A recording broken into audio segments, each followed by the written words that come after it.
Maya traced the worn seams of her black server's trousers, a nervous habit she had developed over long shifts navigating the opulent, hushed corridors of l'Étoile. The fabric, though impeccably clean, bore the subtle sheen of age, a testament to countless launderings. It was her best pair, reserved for these evenings where the city's elite gathered, their laughter like wind chimes in the crystal-laden air. Tonight, however, the air felt different, charged with an unfamiliar tension that pricked at her skin. She adjusted the simple white blouse, ensuring the collar lay flat. Her reflection in the polished brass of a nearby wine cooler was a fleeting, serious face, dark eyes that held more dreams than her current reality could afford, and a quiet strength that few ever bothered to notice. Maya wasn't just a server, she was a cellist, her fingers more accustomed to the smooth, resonant wood of her instrument than the cool stem of a champagne flute. But l'Étoile paid the bills, inching her closer, note by painstaking note, to the audition that could change everything. The restaurant itself was a symphony of understated luxury. Velvet drapes the color of midnight wine cascaded from towering windows, muting the city's distant hum. Tables, draped in heavy, cream-colored linen, gleamed under the soft glow of artfully placed spotlights, each setting a miniature stage for the culinary drama that would unfold. The scent of expensive perfume mingled with the rich aroma of truffles and roasting duck. It was a world away from her tiny apartment, where her cello leaned patiently against a stack of sheet music, waiting for her return. Tonight, a new manager, Mr. Alistair Finch, prowled the dining room. He was a man whose ambition seemed to precede him, his tailored suit a little too sharp, his smile a little too fixed. He had been with l'Étoile for less than a week, yet his presence was already a source of unease amongst the staff. He moved with the predatory grace of someone eager to assert dominance, his gaze sweeping over every detail, every employee, like a hawk searching for its prey. Maya tried to remain inconspicuous, focusing on her tables, her movements economical and precise. What happened next began with a barely perceptible shift in the ambient noise. Mr. Finch had stopped near the Metro DS station, his voice, usually a low murmur, rising with a distinct edge of displeasure. Maya, refilling water glasses at a nearby table, felt a knot tighten in her stomach. He was looking in her direction. He approached her, his shoes clacking with an unnecessary emphasis on the marble floor. His eyes, cold and appraising, raked over her from head to toe. "You," he said, his voice cutting through the restaurant's sophisticated hum. Several patrons glanced over, their conversations faltering. Maya stood still, her heart beginning to hammer against her ribs. "Yes, Mr. Finch," she asked, her voice quiet but steady. "Your attire," he began, his lip curling slightly. "It's inadequate." For an evening of this caliber he gestured vaguely around the room, at the glittering gowns and bespoke suits of the clientele. "We have standards at l'Étoile. Impeccable standards. Tonight, especially. Did no one inform you of the enhanced dress code for elite evenings?" Maya blinked. Enhanced dress code? This was news to her. Her uniform was the standard one, approved and worn by all servers. I wasn't aware of any changes, sir. This is the uniform I always wear. Her mind raced. Had she missed a memo? But surely, such a significant change would have been clearly communicated. Finch scoffed, a small, dismissive sound. "Ignorance is no excuse. Your presentation is simply not up to par. It reflects poorly on the establishment. Frankly, it's an embarrassment." His voice grew louder, drawing more unwanted attention. Faces were turning now, curiosity morphing into uncomfortable voyeurism. Maya felt a flush creep up her neck. Humiliation, hot and sharp, pricked at her eyes. She wanted to disappear, to melt into the plush carpet. "I assure you, sir, my uniform is clean and pressed," she managed, her voice trembling slightly despite her efforts to control it. "Clean is the bare minimum, not the standard." Finch snapped, his face reddening. "We cater to a discerning clientele.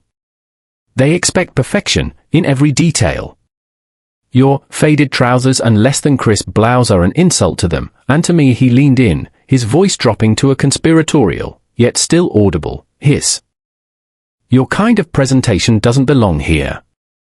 You're fired. Collect your things and leave. Immediately. The words hung in the air, heavy and brutal. Fired. Just like that. For her clothes. Maya stared at him, disbelief warring with a rising tide of indignation.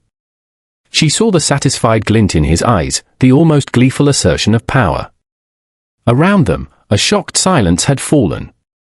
The clinking of cutlery, the murmur of conversation, all had ceased. She wanted to argue, to defend herself, to point out the injustice of it all. But what was the use? He had already judged her, condemned her. The eyes of the patrons felt like tiny needles on her skin. With a composure she didn't know she possessed, Maya simply nodded. "Very well, sir," she said, her voice barely a whisper.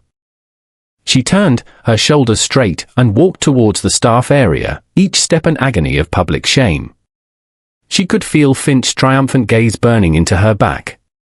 In the chaotic sanctuary of the staff locker room, a young busboy named Leo, who had witnessed the entire exchange with wide, horrified eyes, approached her. He was often on the receiving end of Finch's nitpicking. "Maya, that was awful." I got it on my phone," he stammered, holding up his device. His whole rant. Your quiet exit. It wasn't right what he did. Maya, still dazed, barely registered his words. She just wanted to get away, to escape the suffocating opulence that had suddenly turned so hostile. She changed quickly, her movement stiff, her mind a blank canvas of shock and hurt. Leo, however, was fueled by a youthful sense of outrage. He couldn't let it stand. Later that night, long after Maya had returned to her small apartment, the quiet echo of Finch's dismissal still ringing in her ears, Leo uploaded the video. He added a simple caption, "Exclusive restaurant L12 fires dedicated server for not being a posh enough, this is how they treat their staff." #L'Etoile #workerites #injustice he hit post, having no idea of the storm he was about to unleash. The internet, as it often does, took notice. The video, raw and unedited, was compelling. Finch's condescending tone, Maya's quiet dignity under duress, it was a potent combination. It began with a trickle of views, then a stream, then a torrent. By morning, #Little Shame and #Justice for Maya were trending. Comments poured in, a deluge of anger, sympathy, and disbelief. People shared their own stories of workplace bullying and unfair dismissals. Maya woke up the next morning to a barrage of notifications on her rarely used social media. Her phone buzzed incessantly. Confused, she opened the app and saw her own face, her own humiliation, playing out for thousands, then tens of thousands, then hundreds of thousands of strangers. She watched the video, her stomach churning. It was like reliving the nightmare, but this time, with an unseen chorus of support. News outlets picked up the story. Local blogs, then city papers, then national news websites. Server fired for inadequate uniform at Michelin-starred restaurant sparks outraged L12's pristine reputation was, in a matter of hours, taking a severe beating. Online reviews plummeted. Reservation cancellations flooded their system. The owner of the L12 chain, a notoriously private billionaire named Julian Thorne, was reportedly incandescent with rage. A local journalist, a young woman with kind eyes named Sarah, managed to track Maya down. Hesitantly, Maya agreed to meet. Over coffee in a small, unassuming cafe, a world away from L12's grandeur, Maya told her story. Not just about the firing, but about her life, her struggles, her dream of becoming a professional cellist. She spoke of the hours she spent practicing, the sacrifices she made, the deep, abiding love she had for music. Sarah listened intently, her pen flying across her notepad. "People are connecting with your story, Maya," Sarah said gently. "They see the injustice. And now, they'll see the person behind it." The article that followed, published that afternoon, added a new dimension to the viral saga. Maya wasn't just an anonymous server, she was a talented musician, a dreamer, a young woman treated with callous disregard. the public's sympathy deepened, transforming into a wave of protective admiration. The narrative shifted from simple outrage to a more complex story of hidden potential and systemic disdain. What happened next was something Maya could never have predicted. Her phone rang later that day. The caller ID was blocked. Miss Maya Richardson, a deep, authoritative voice inquired. Yes, she answered, her heart thumping. This is Julian Thorne. I own l'Etoile. Maya's breath caught in her throat. Julian Thorne. The owner. She braced herself for a reprimand, perhaps a legal threat. Instead, what she heard was an apology. A sincere, unequivocal apology. Miss Richardson, what happened to you at my restaurant was inexcusable, Thorne said, his voice gravelly. Mr. Finch's actions were appalling, and I assure you, they do not reflect the values of this company. He has been suspended, pending a full investigation, though frankly, I see little need for further investigation. He paused, then continued, I've read about you, Miss Richardson. About your passion for music. The journalist, she painted quite a picture. There was a different note in his voice now, something thoughtful. We have a charity gala scheduled at l'Etoile tomorrow night. A rather important one for the Children's Music Foundation. Given the unfortunate publicity, several of our performers and high-profile guests are reconsidering their attendance. Another pause. Maya waited, her mind reeling. Miss Richardson, Thorne said, his voice now holding a clear proposition. I understand you are a cellist. A very gifted one, from what I gather.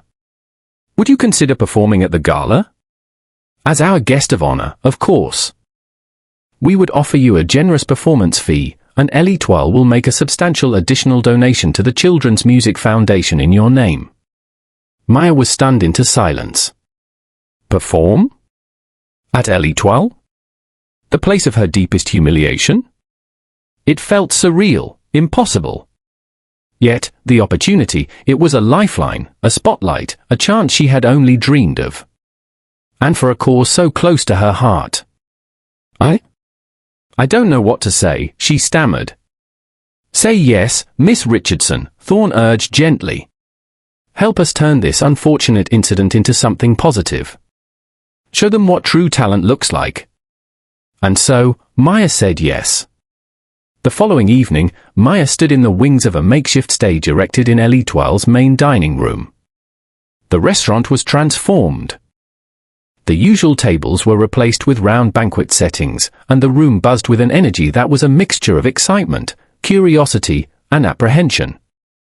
Cameras flashed, not just the official event photographers, but news crews too, their lenses hungry for the next chapter of this viral drama. Celebrities, philanthropists, and city dignitaries mingled, their conversations hushed, expectant. Mr. Finch was nowhere to be seen. Maya felt a tremor of nerves, a familiar dance partner before any performance, but tonight it was amplified by the sheer improbability of her presence. She wasn't wearing her old server's uniform.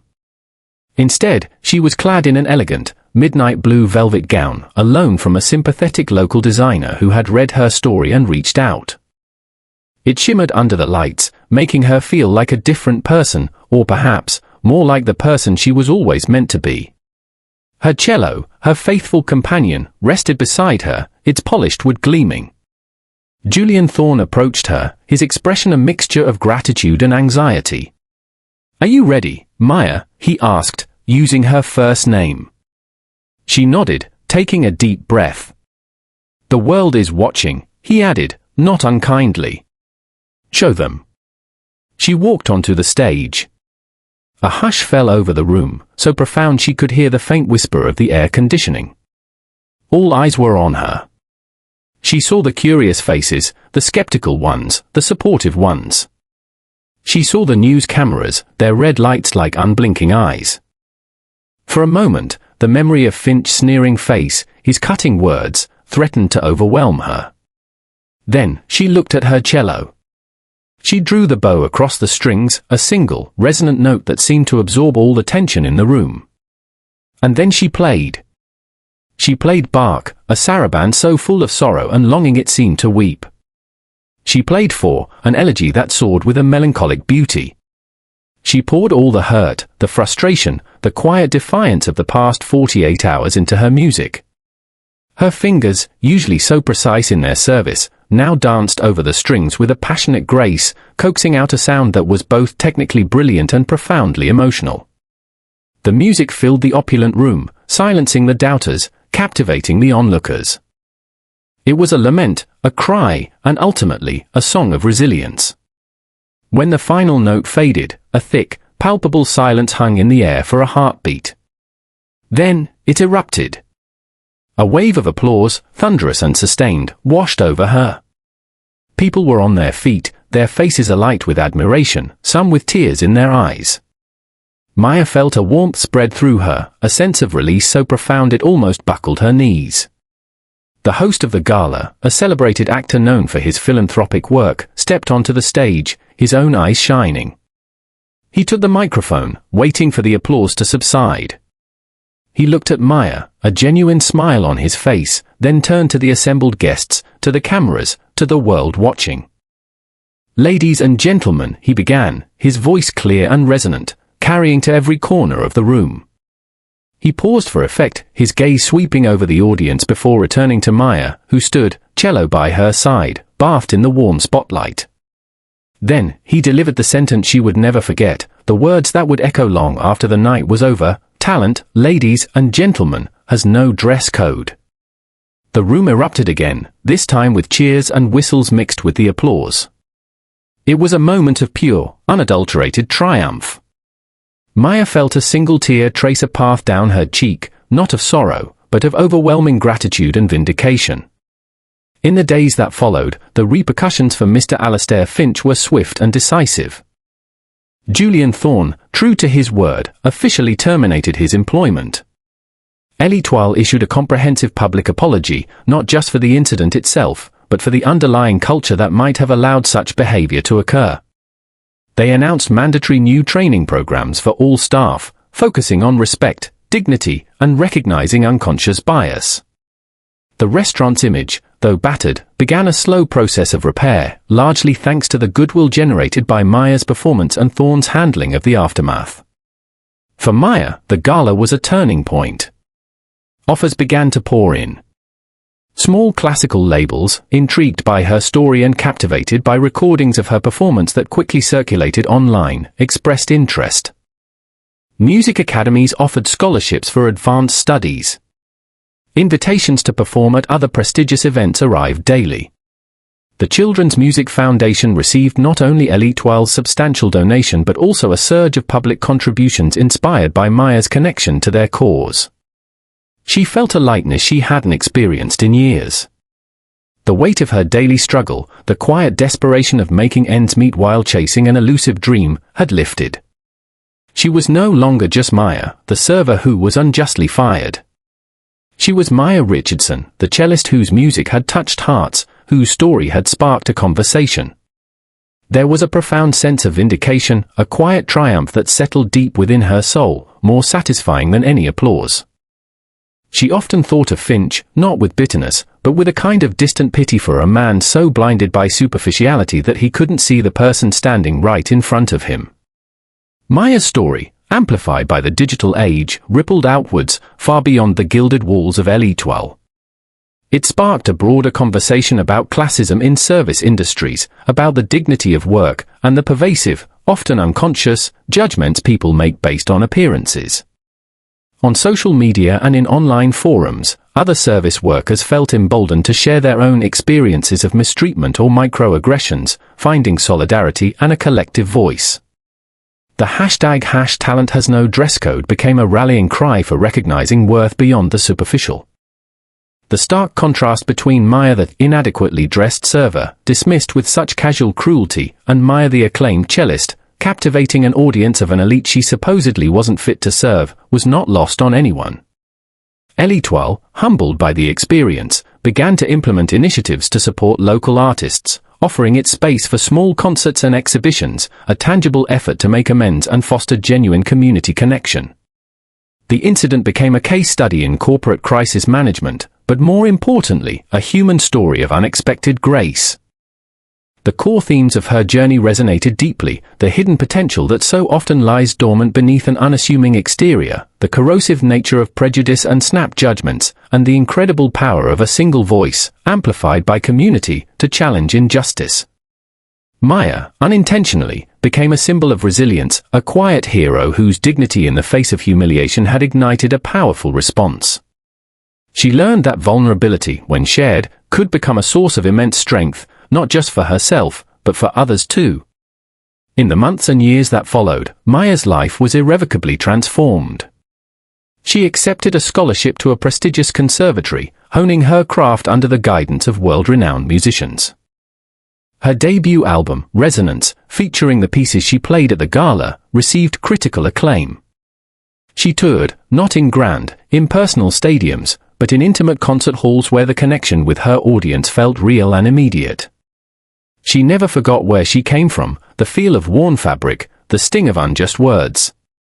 Sometimes, between concert engagements, she volunteered her time, mentoring young, aspiring musicians from underprivileged backgrounds, sharing not just her technical skills, but the invaluable lesson of her own story.